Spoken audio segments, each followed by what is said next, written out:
সুপ্রিয় দর্শক, আসসালামু আলাইকুম। এনসিপির শীর্ষ নেতারা খুব আশা ভরসা নিয়েই চট্টগ্রামে গিয়েছিলেন।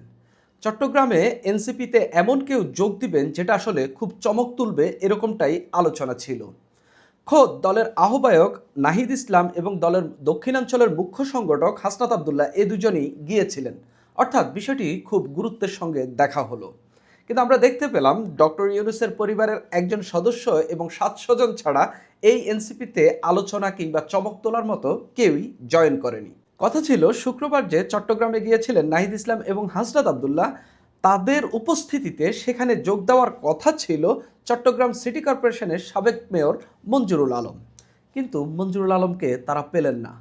জানা গেল মঞ্জুরুল আলমের দুদিন ধরে ফোন নাম্বার বন্ধ রয়েছে, তিনি উদাও হয়ে গেছেন। এর আগে আমরা দেখতে পেলাম হাসনাত আবদুল্লাহ গিয়ে মঞ্জুরুল আলমের সঙ্গে বৈঠক করেছেন, সেখানেই সব কিছু ফিক্সড হয়ে গিয়েছিল, এরকমটাই আলোচনা ছিল। মঞ্জুরুল আলম এনসিপিতে যোগ দিচ্ছেন এবং দিনক্ষণও ঠিক করা হলো।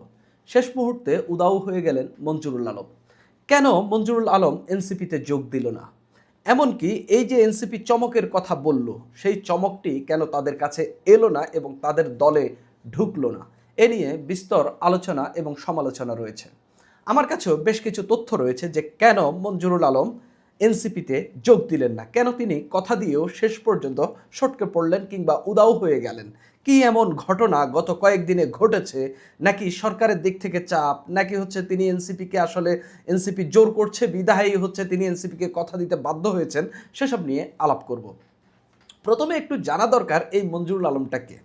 মঞ্জুরুল আলমটা বিএনপির সমর্থনে বা বিএনপির প্রার্থী হিসাবে ২০১১ সালে চট্টগ্রাম সিটি কর্পোরেশনের মেয়র নির্বাচিত হয়েছিলেন। এরপরে ২০১৫ সালে যখন হচ্ছে আবার চট্টগ্রাম সিটি কর্পোরেশন নির্বাচন হয়, তিনি তখনও বিএনপির প্রার্থী ছিলেন। কিন্তু নির্বাচনের দিন সকালেই বা দুপুরের দিকেই হচ্ছে তিনি ভোট বর্জনের ঘোষণা দেন। আমরা দেখলাম আওয়ামী লীগের প্রার্থী বিপুল ভোটে জিতে গেলেন। মঞ্জুরুল আলম এরপরে আওয়ামী লীগে ঢোকার চেষ্টা করলেন, আওয়ামী লীগের নমিনেশন চাইলেন। এই হইল ২০১০ থেকে ২০২৪ পর্যন্ত তার রাজনীতি। যখন আওয়ামী লীগ সরকার পতন হলো, মঞ্জুরুল আলম দেখলো যে এনসিপির অবস্থান ভালো বা যারা অভ্যুত্থান করেছেন তাদের সঙ্গে সখ্যতা রাখলেই তিনি ভালো থাকতে পারবেন। এরপরে অভ্যুত্থানকারী নেতাদের সঙ্গে তার একটা সখ্যতা গড়ে উঠল। যখন ২০২৫ সালের ২৮ ফেব্রুয়ারি এনসিপি গঠিত হলো, তার সঙ্গে এনসিপির কন্টিনিউয়াস যোগাযোগ শুরু হলো। এই যোগাযোগের পরিপ্রেক্ষিতে মঞ্জুরুল আলম এনসিপিতে যোগ দিচ্ছেন এবং তাদের সঙ্গে দীর্ঘ আলোচনার মধ্য দিয়ে তিনি এনসিপিতে আসছেন, এরকমটাই কথাবার্তা ছিল। কিন্তু মঞ্জুরুল আলম তো একজন রাজনীতিক হলেও একজন ব্যবসায়ী। তিনি কখনোই কোনো দলে ফিক্সড ছিলেন না। বিএনপিতে থেকেও তিনি আওয়ামী লীগের সঙ্গে লেয়াজু করেছেন, আবার আওয়ামী লীগের থেকেও বিএনপি সিন্ডিকেটটা তিনি মেনটেন করেছেন। অর্থাৎ একজন ব্যবসায়ী যে চরিত্রে থাকা দরকার, তিনি সেই চরিত্রেই ছিলেন। ৫ আগস্টের পরেও তিনি বিএনপি, এনসিপি সবার সঙ্গেই তিনি ভালো সম্পর্ক রাখার চেষ্টা করেছিলেন এবং যে কোনো একটি দলে থিতু হওয়ার চেষ্টা করেছিলেন এবং এই চেষ্টাটা সম্ভবত বিএনপিতেই সবচেয়ে বেশি চালিয়েছেন। তিনি চট্টগ্রাম ৪ আসনের বিএনপির যিনি এমপি প্রার্থী ছিলেন আসলাম চৌধুরী, তার পক্ষে প্রচারণাও চালিয়েছেন। বেগম জিয়ার মৃত্যুর পর তিনি আসলে শোকও জানিয়েছেন। এরপরে জনাব তারেক রহমান যখন চট্টগ্রামে গিয়েছেন, সেখানে বড়সড় মিছিল নিয়ে হাজিরও হয়েছিলেন। কিন্তু বিএনপি তাকে খুব একটা তোয়াক্কা করেনি। শেষ পর্যন্ত তিনি এনসিপির সঙ্গেই ঘর বাঁধতে চাইলেন। এখন এনসিপির সঙ্গেও শেষ মুহূর্তে তিনি চম্পট দিলেন। কি এমন ঘটেছে, কি এমন কারণ সামনে এসে দাঁড়িয়েছে যার কারণে মঞ্জুরুল আলম এনসিপিতে যোগ দিলেন না? আগে দেখি মঞ্জুরুল আলম এখন কোথায় আছেন। কথা ছিল হাসনাত আবদুল্লাহ এবং নাহিদ ইসলাম চট্টগ্রামে যাবেন, সেখানে একটা যোগদান অনুষ্ঠানের আয়োজন করবেন। সেখানে প্রায় ৩-৪ হাজার নেতাকর্মী নিয়ে হাজির হবেন মঞ্জুরুল আলম এবং তিনি যোগদান করবেন।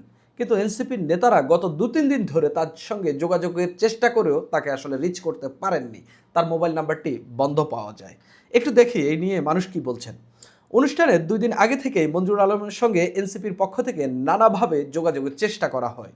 তাদের বিরক্তির যন্ত্রণায় মঞ্জুরুল আলম প্রথমে নিজের মোবাইল ফোন বন্ধ করে যোগাযোগ বিচ্ছিন্ন করে থাকেন। এক পর্যায়ে উত্তর কাট্রলির বাসা থেকেই তিনি সরে যান, অর্থাৎ তিনি তার বাসাও ছেড়ে দিয়েছেন। পরে পুলিশ ও বিভিন্ন সংস্থার লোকজন বাসায় গিয়েও মঞ্জুরুল আলমকে খুঁজে পাননি এবং তার অবস্থান শনাক্ত করতে পারেননি। শুক্রবার বিকালেও মঞ্জুরুল আলমের ব্যক্তিগত মোবাইল নম্বরে ফোন করেন এই প্রতিবেদক। আমি যুগান্তর থেকে নিউজটা পড়ছি। যুগান্তরের যে চট্টগ্রাম প্রতিনিধি আছেন তিনি ফোন করেছেন, তার ফোনটি বন্ধ পাওয়া যায়। তবে তার পরিবারের একজন সদস্য যুগান্তরকে বলেন, মঞ্জুরুল আলম এনসিপির বিরক্তিতে বা এনসিপির চাপে, এনসিপির যন্ত্রণায় ফোন বন্ধ রেখেছেন, বাসা থেকেও সরেছিলেন। ইচ্ছার বিরুদ্ধে জোর করে তো কেউ কাউকে তাদের দলে ভেড়াতে পারেন না। অর্থাৎ তিনি বলছেন এনসিপি জোর করেই তাকে এনসিপিতে যোগ দেওয়ানোর চেষ্টা করছে। এখন এনসিপির এখানে লক্ষ্য উদ্দেশ্য কি, এটা খুবই ক্লিয়ার। অনেকেই বলছেন সিটি কর্পোরেশন নির্বাচনে, এবং অনেকেই মনে করে থাকেন মঞ্জুরুল আলমের অর্থকড়ি আছে, তিনি মোস্তফা হাকিম নামক একটি গ্রুপের স্বত্বাধিকারী, মালিক, এবং সেখানে নানান ধরনের ব্যবসা চলে, নানান শিল্প প্রতিষ্ঠান সেখানে রয়েছে, রড রয়েছে, সিমেন্ট রয়েছে, তারপরে হচ্ছে শিপইয়ার্ডের ব্যবসা রয়েছে, নানান ব্যবসাপাতি তার রয়েছে।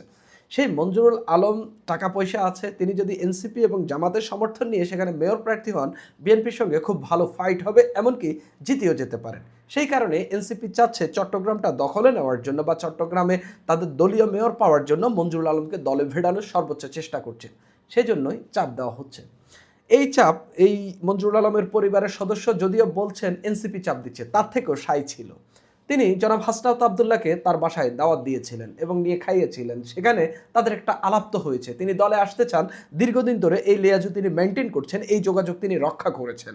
অর্থাৎ এনসিপি থেকে দোষ দিলে খুব আহামরি, এনসিপিকে যদি দোষ দেন খুব আহামরি দোষ দেওয়া যাবে না। অর্থাৎ তার দিক থেকেও সাই ছিল, এবং তিনিও রাজনৈতিকভাবে একটা সুবিধা পাওয়ার চেষ্টা করছিলেন।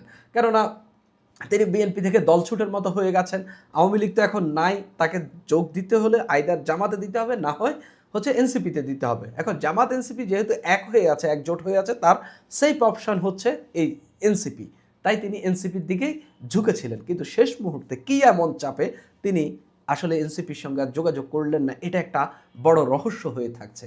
কেউ কেউ বলছেন তিনি তো আসলে ব্যবসা করেন, এবং বিএনপি চাইলে খুব সহজে, বা এই সরকার চাইলে তাকে খুব সহজেই ধরতে পারবে।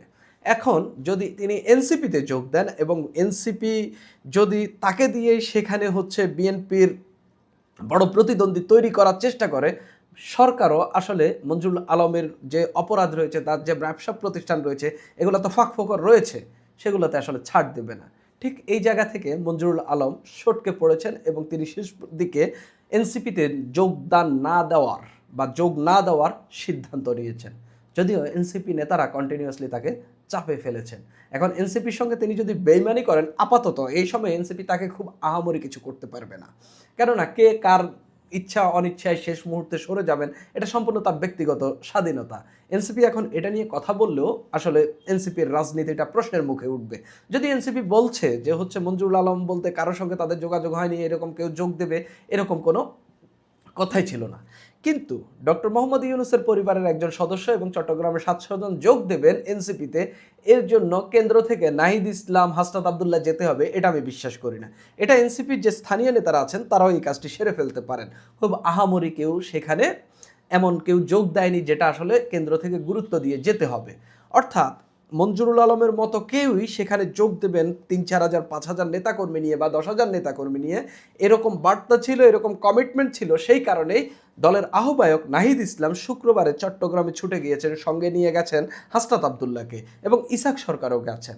অর্থাৎ এখানে মঞ্জুরুল আলম যোগ দিতেন এই দলে, এরকম কমিটমেন্ট, এরকম কথাই ছিল। কিন্তু শেষ দিকে চম্পট দিয়েছেন মঞ্জুরুল আলম। আমার কাছে যেটা এখন স্পষ্ট, মঞ্জুরুল আলম শেষ পর্যন্ত তিনি দলছুট থাকবেন, বিএনপি তাকে গ্রহণ করলে করবে বা বিএনপিতে তিনি গেলে যাবেন। আমার মনে হয় না এই সম্ভাবনা এখন আর প্রকট আছে। তিনি যেহেতু এনসিপির সঙ্গে যোগাযোগ করে ফেলেছেন, এনসিপিতে তিনি আর যোগ দিচ্ছেন না।